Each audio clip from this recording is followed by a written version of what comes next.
Mari kita refleksi diri gitu ya, refleksi diri dan stoikisme itu menyuruh kita untuk memfokuskan diri kita, mempelajari diri kita sendiri gitu ya. Dan saya pun masih dan sedang mempelajari diri saya sendiri gitu, bagaimana cara saya mengendalikan emosi-emosi negatif gitu ya. Dan sebenarnya yang mengejutkan adalah ketika kita mempelajari dan mempraktekkan stoikisme, tidak semata-mata kita menghilangkan emosi-emosi di dalam diri kita, dan tidak semata-mata stoikisme bisa menghilangkan emosi di dalam diri kita. Saya Jason Herlambang dan ini adalah video memaknai hidup ala stoikisme.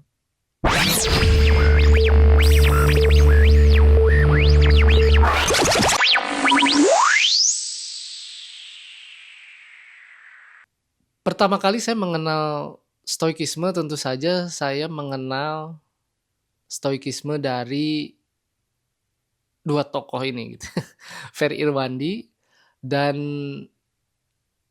Henry Manampiring. Tetapi setelah saya mendapatkan insight dari kedua orang ini, saya tidak menemukan tindak lanjutnya bagaimana cara mempraktikkan stoikisme. Mereka hanya menjelaskan apa itu stoikisme dan bagaimana cara mereka menerapkan stoikisme dalam hidupnya. Tetapi saya tidak tahu bahwa stoikisme ini adalah filsafat atau cara hidup yang memang sangat mengasihkan bagi saya. Karena apa? Karena saya mengetahui setelah menjalankan dan mempraktekkan stoikisme, sebenarnya stoikisme itu tidak pernah menjanjikan apa-apa gitu. Tidak pernah menjanjikan kebahagiaan, tidak pernah menjanjikan emosi negatif itu bisa hilang, tidak pernah menjanjikan kita bisa mendapatkan pekerjaan yang lebih baik, uang yang lebih banyak, teman yang lebih mencintai kita, orang-orang yang lebih mencintai kita. Stoikisme tidak pernah menjanjikan hal seperti itu. Lalu apa yang stoikisme janjikan? Stoikisme menjanjikan nothing gitu. Stoikisme tidak menjanjikan apa-apa. Stoikisme itu adalah saran untuk kita ikuti.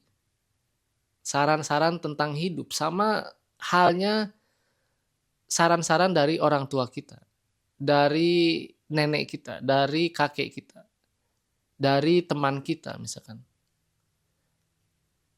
Dan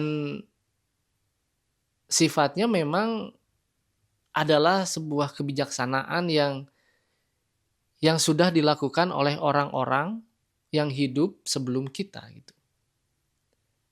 Dan tentunya masih bisa dipraktekkan karena apa? Karena kita sama-sama manusia yang menghadapi masalah-masalah yang sama, masalah-masalah hidup yang sama.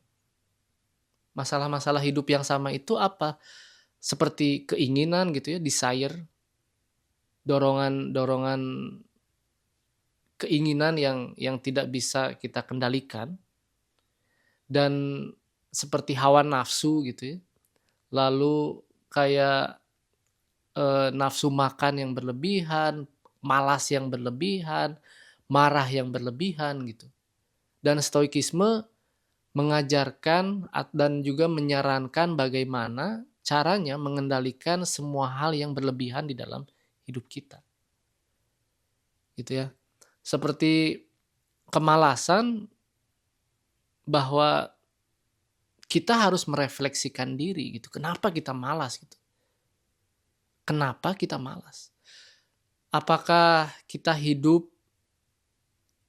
untuk bernyaman-nyamanan gitu ya, kata Marcus Aurelius. Bahkan Marcus Aurelius seorang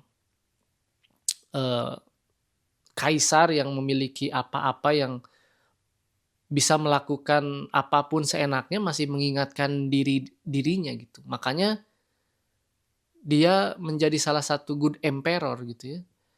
Dan kenapa dia menjadi good emperor? Karena dia selalu paham apa yang dia lakukan, dan dia tahu apa yang harus dia kendalikan, gitu ya. Ketika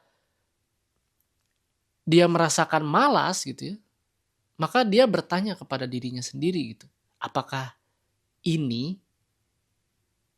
tujuan saya dilahirkan, kata dia.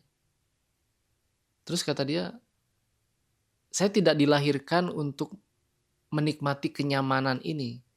Saya dilahirkan untuk melakukan apa yang seharusnya manusia lakukan, yaitu bekerja. Seharusnya bekerja.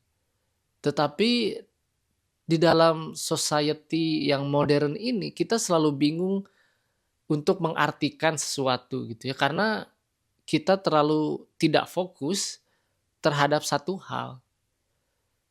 Pekerjaan yang Marcus Aurelius bilang itu adalah pekerjaan kita sebagai manusia. Pekerjaan kita sebagai manusia, yaitu apa? Yaitu berpikir, bergerak, dan bersosialisasi gitu. Bukan tentang uang, bukan tentang posisi, bukan tentang apapun yang bentuknya materialistik gitu.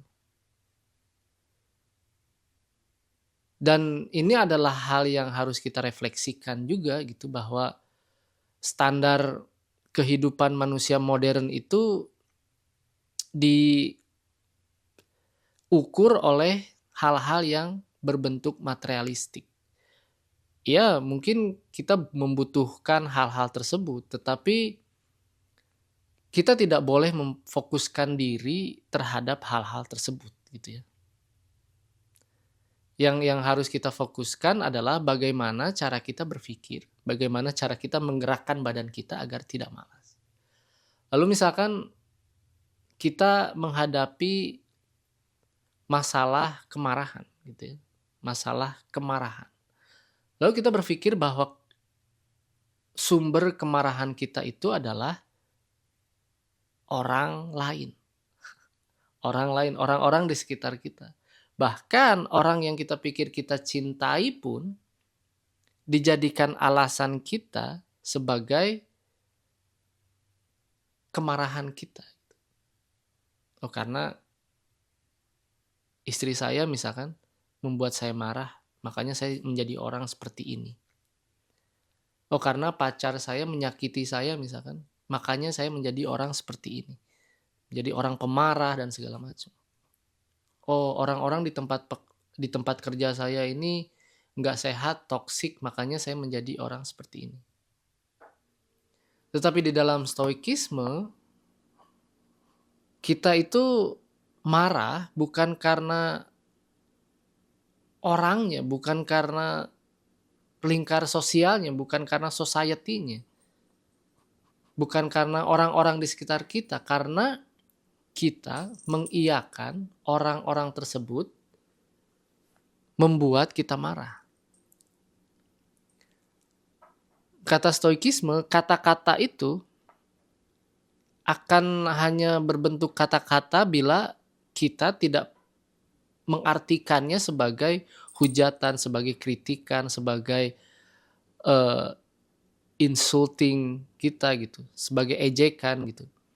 Ya kata-kata ya akan menjadi kata-kata saja ketika kita tidak mengartikannya sebagai apa-apa gitu. Ketika kita mengartikan misalkan huruf A itu adalah huruf yang kasar, maka kita akan tersinggung ketika ada orang mengatakan kamu itu A. Tetapi ketika kita menghapus arti kata A tersebut adalah kata A yang sebagai kata atau huruf yang menyinggung, maka kita tidak akan tersinggung. Kata Marcus Aurelius, you will not be harmed if you choose not to be harmed. Kamu tidak akan tersiksa atau kamu tidak akan terancam bila kamu memilih untuk tidak merasa terancam. Gitu ya. Dan itulah sebenarnya yang harus kita pahami gitu ya. Kenapa kita merasa sedih? Kenapa kita merasa marah? Kenapa kita merasa tersinggung gitu? Makanya dalam dikotomi kendali itu ada yang namanya hal-hal di luar kendali. Ketika kita merasa tersinggung, saya selalu berpikir, kenapa saya merasa tersinggung gitu? Kenapa saya merasa tersinggung? Dan ketika saya merasa tersinggung oleh kata-kata orang, maka saya harus berpikir lagi gitu. Oh, tidak seharusnya saya tersinggung, karena yang memilih untuk tersinggung itu diri saya sendiri gitu. Orang lain itu sebenarnya kan kadang mereka tidak memiliki niat untuk menyinggung kita, tetapi kita yang baper gitu. Saya yang baper, dan pola pikir ini harus selalu diterapkan, harus selalu difokuskan setiap saat. Makanya tidak bisa semata-mata stoikisme itu menjadikan kita seorang stoik, tidak bisa gitu. Stoikisme itu adalah sebuah hal yang harus kita lakukan, sebuah hal yang harus saya lakukan. Apakah saya sudah mengenal diri saya? Belum. Selama 2 tahun saya mempraktikkan stoikisme, saya tidak pernah merasa bahwa it gets easier gitu ya. Hidup saya menjadi lebih mudah, tetapi hidup saya menjadi lebih sulit. Karena apa? Karena saya harus berpikir kenapa saya merasakan hal seperti ini, seperti marah, sedih, kecewa, tersinggung, dan segala macam gitu. Kenapa gitu? Dan saya harus berpikir secara konstan gitu. Secara rasional, bukan secara logika. Seperti kita diajarkan tentang karma mungkin ya. Ketika kita berbuat baik, maka kebaikan itu akan kembali. Ketika kita berbuat jahat, kejahatan itu akan kembali kepada kita. Tetapi di dalam stoikisme, karma itu tidak berlaku dan kita tidak boleh memikirkan karma. Ketika kita berbuat baik, ya berbuat baik saja. Tidak perlu berpikir bahwa, oh, kebaikan ini saya dapatkan karena saya melakukan kebaikan di masa lalu. Lalu ketika di masa sekarang saya mendapatkan kesulitan, lalu saya berpikir kesulitan ini disebabkan oleh kesulitan yang saya lakukan di masa lalu. Padahal apa yang terjadi di dalam hidup kita saat ini tidak ada hubungannya dengan masa lalu kita. Tidak ada hubungannya dengan masa lalu kita. Ya mungkin ada hubungannya dengan keputusan-keputusan yang kita ambil di masa lalu, tetapi hasil baik dan jeleknya itu tidak ada hubungannya dengan hal yang kita lakukan di masa lalu. Dan sebenarnya dalam stoikisme saya harus merasa indifferent gitu. Saya harus merasa bahwa atau saya tidak perlu menilai hal ini baik atau buruk. Gitu ya. Kata Marcus Aurelius, you don't have to turn it into something gitu. Saya tidak perlu memikirkan nilai atau kebaikan atau kejahatan atau keburukan situasi saya sekarang di dalam hidup gitu. Saya harus berpikir bahwa ya ini sudah harus terjadi saja. Dan itu harus saya pikirkan, harus saya lakukan setiap saat gitu. Ya ini harus sudah terjadi saja. Yang penting saya sudah melakukan keutamaan yang terakhir itu ya. Yang penting saya sudah melakukan keutamaan. Bukan berarti saya merasa sombong, saya sudah melakukan keutamaan, bukan. Tetapi ya ini adalah hasil dari hidup gitu. Hidup itu tidak bisa kita kendalikan dan kita tidak perlu menilai sebuah peristiwa. Susah memang, susah karena itulah hidup gitu. Ketika kita baper gitu ya, hidup itu akan terasa lebih sulit gitu.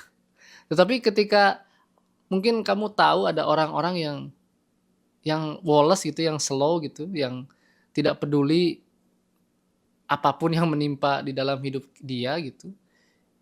Ya mungkin dia itu adalah seorang stoik ketika dia lahir gitu, gitu ya. Dan dalam buku Henry Manampiring pun dia menjelaskan ada seseorang yang eh, memiliki sifat stoik tanpa dia tahu bahwa dirinya itu mempraktekkan ajaran-ajaran stoikisme yang tidak mempedulikan apa yang terjadi di dalam hidupnya gitu. Kayak gitu. Jadi stoikisme itu tidak pernah menjanjikan apa-apa ketika kita mempraktekkan stoikisme, tidak pernah. Tidak pernah menjanjikan uang, tidak pernah menjanjikan hal-hal yang materialistik, tidak pernah menjanjikan bahkan ketenangan jiwa kita, tidak pernah gitu ya. Yang saya pahami di dalam stoikisme adalah kita harus dipaksa untuk hidup tanpa judgment, tanpa menilai apa yang sedang kita alami. Tanpa judgment, hidup tanpa judgment. Ya, hidup itu sulit, tetapi ya kita harus jalani. Mau gimana lagi? Kan kita mati aja nggak mau ya. Hidup pun ada kata-kata hidup pun sulit, mati pun tak mau gitu. Ya maka be happy aja gitu. Be happy dengan cara nggak usah ada judgment terhadap sesuatu hal. Ya, mungkin gitu aja. Semoga kamu bisa mendapatkan sesuatu hal juga dari video ini. Dan ini adalah eh, video untuk kamu pahami bahwa stoikisme itu yaitu tidak menjanjikan apa-apa. Kamu tidak bisa datang ke ajaran stoikisme meminta ketenangan, meminta kebahagiaan. You have to earn it. Kamu harus mendapatkannya gitu. Acquire something. You have to acquire. Tidak ada yang memberi kebahagiaan, itu tidak diberikan. Tetapi you have to acquire, kata Seneca. Jadi you have to acquire one thing every day. Gitu ya. You have to acquire one thing every day. Terima kasih.